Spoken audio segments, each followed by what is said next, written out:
Título 3. De los esponsales. Concepto. Los esponsales o desposorios, o sea la promesa de matrimonio mutuamente aceptada, es un hecho privado que las leyes someten enteramente al honor y ciencia del individuo, y que no produce obligación alguna ante la ley civil. No se podrá alegar esta promesa ni para pedir que se lleve a efecto el matrimonio, ni para demandar indemnización de perjuicios. Improcedencia de multa por incumplimiento. Tampoco podrá pedirse la multa que por parte de uno de los esposos se hubiere estipulado a favor del otro para el caso de no cumplirse lo prometido. Pero si hubiere pagado la multa, no podrá pedirse su devolución. Restitución de cosas donadas. Lo dicho no se opone a que se demande la restitución de las cosas donadas y entregadas bajo la condición de un matrimonio que no sea efectuado. Título 4. Del matrimonio.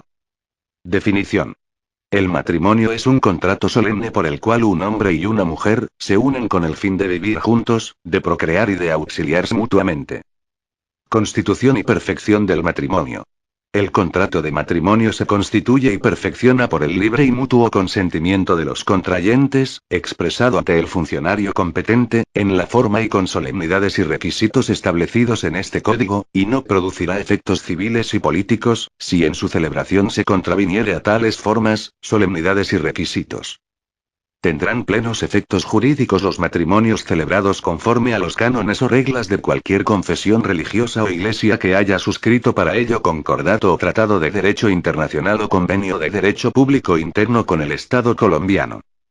Los acuerdos de que trata el inciso anterior solo podrán celebrarse las confesiones religiosas e iglesias que tengan personería jurídica, se inscriban en el registro de entidades religiosas del Ministerio de Gobierno, acrediten poseer disposiciones sobre el régimen matrimonial que no sean contrarias a la Constitución y garanticen la seriedad y continuidad de su organización religiosa. En tales instrumentos se garantizará el pleno respeto de los derechos constitucionales fundamentales.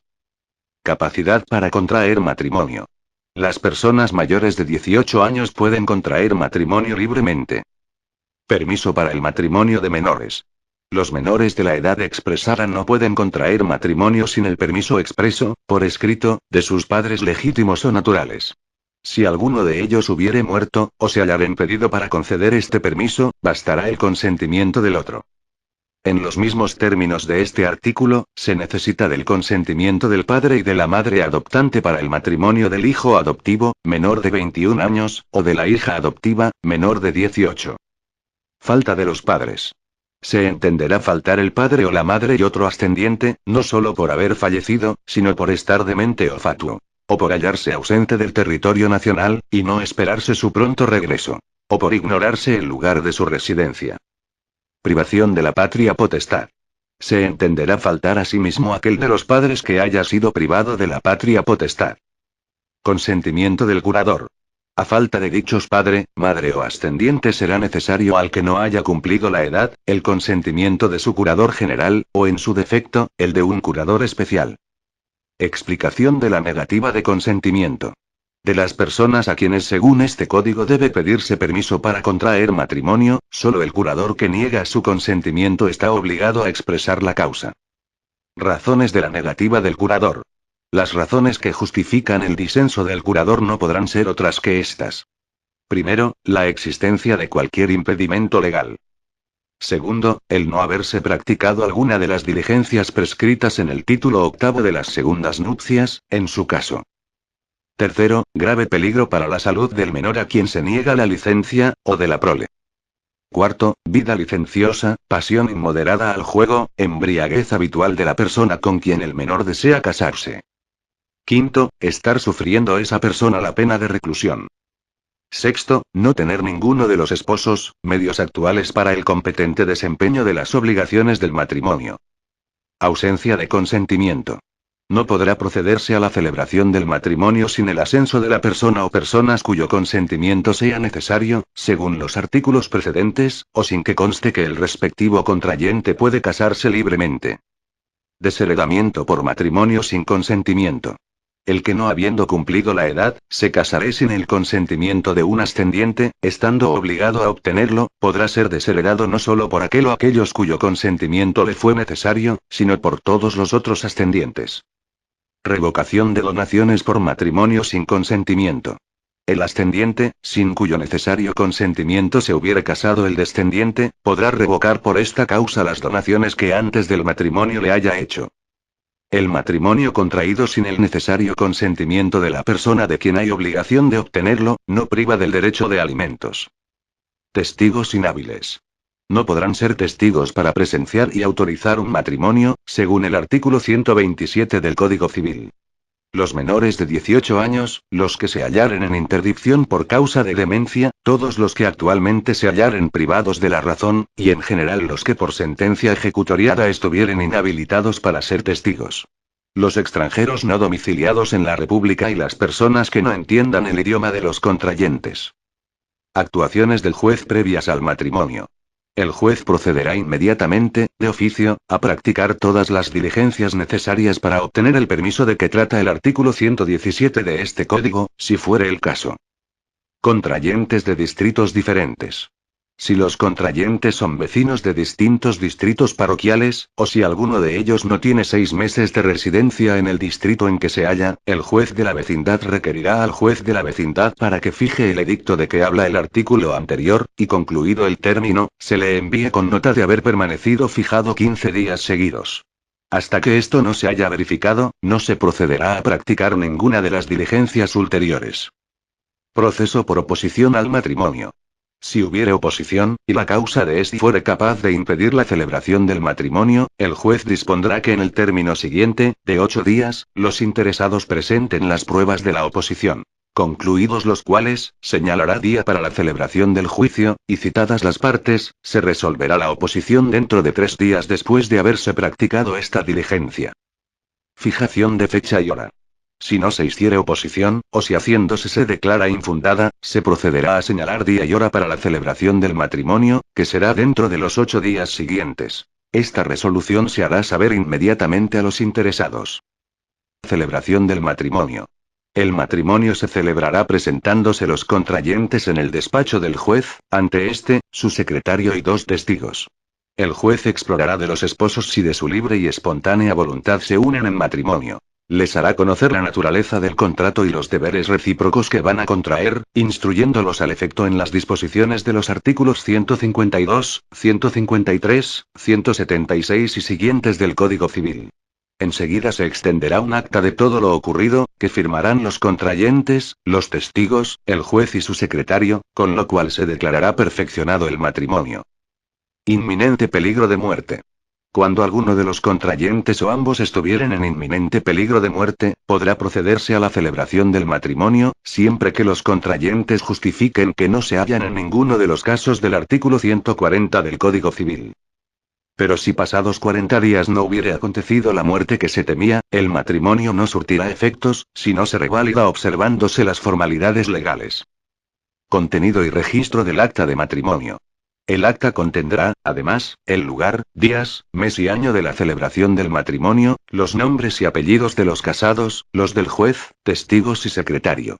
Registrada esta acta, se enviará inmediatamente al notario respectivo para que la protocolice y compulse una copia a los interesados. Por estos actos no se cobrarán derechos. Consentimiento. El consentimiento de los esposos debe pronunciarse en voz perceptible, sin equivocación, y por las mismas partes, o manifestarse por señales que no dejen duda. Título 5. De la nulidad del matrimonio y sus efectos. Causales de nulidad. El matrimonio es nulo y sin efecto en los casos siguientes. Primero, cuando ha habido error acerca de las personas de ambos contrayentes o de la de uno de ellos. Segundo, cuando se ha contraído entre un varón menor de 14 años, y una mujer menor de 14, o cuando cualquiera de los dos sea respectivamente menor de aquella edad. Tercero, cuando para celebrarlo haya faltado el consentimiento de alguno de los contrayentes o de ambos. La ley presume falta de consentimiento en quienes se haya impuesto interdicción judicial para el manejo de sus bienes. Pero los sordomudos, si pueden expresar con claridad su consentimiento por signos manifiestos, contraerán válidamente matrimonio. Quinto, cuando se ha contraído por fuerza o miedo que sean suficientes para obligar a alguno a obrar sin libertad. Bien sea que la fuerza se cause por el que quiere contraer matrimonio o por otra persona. La fuerza o miedo no será causa de nulidad del matrimonio, si después de disipada la fuerza, se ratifica el matrimonio con palabras expresas, o por la sola cohabitación de los consortes. Sexto, cuando no ha habido libertad en el consentimiento de la mujer, por haber sido ésta robada violentamente, a menos que consienta en él, estando fuera del poder del raptor. Octavo, cuando uno de los contrayentes ha matado o hecho matar al cónyuge con quien estaba unido en un matrimonio anterior. Noveno, cuando los contrayentes están en la misma línea de ascendientes y descendientes o son hermanos. Décimo, cuando se ha contraído entre el padre adoptante y la hija adoptiva. O entre el hijo adoptivo y la madre adoptante, o la mujer que fue esposa del adoptante. Décimo primero, cuando respecto del hombre o de la mujer, o de ambos estuviere subsistente el vínculo de un matrimonio anterior. Saneamiento. No habrá lugar a las disposiciones de los incisos 13 y 14 del párrafo anterior, si el matrimonio es autorizado por el ascendiente o ascendientes cuyo consentimiento fuere necesario para contraerlo. Nulidad por error. La nulidad a que se contrae el número primero del artículo 140 no podrá alegarse sino por el contrayente que haya padecido el error. No habrá lugar a la nulidad del matrimonio por error, si el que lo ha padecido hubiere continuado en la cohabitación después de haber conocido el error. Nulidad por matrimonio de impúber. La nulidad a que se contrae el número segundo del mismo artículo 140 puede ser intentada por el padre o tutor del menor o menores, o por estos con asistencia de un curador para la litis. Más si se intenta cuando hayan pasado 3 meses después de haber llegado los menores a la pubertad, no habrá lugar a la nulidad del matrimonio. Nulidad por ausencia de consentimiento.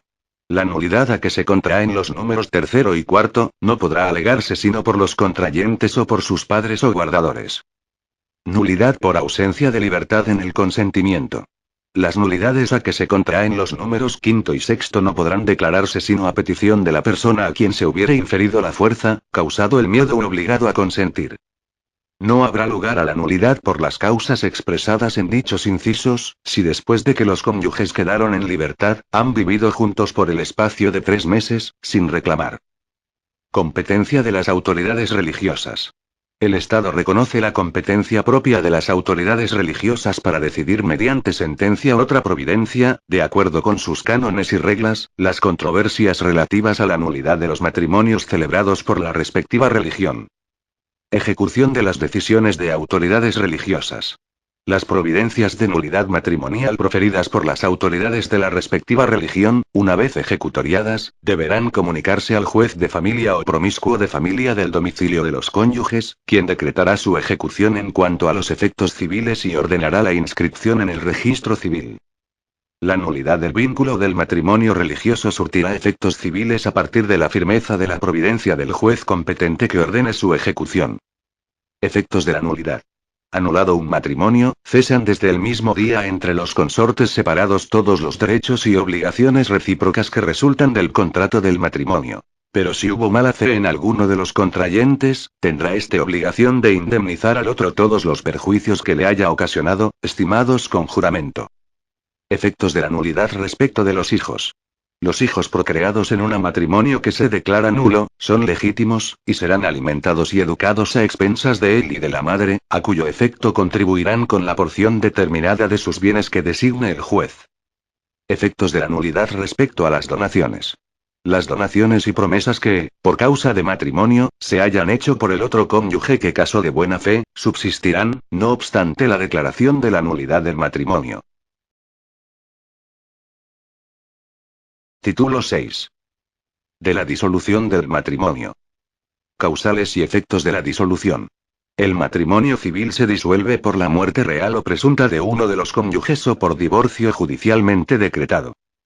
Los efectos civiles de todo matrimonio religioso cesarán por divorcio decretado por el juez de familia o promiscuo de familia. En materia del vínculo de los matrimonios religiosos regirán los cánones y normas del correspondiente ordenamiento religioso.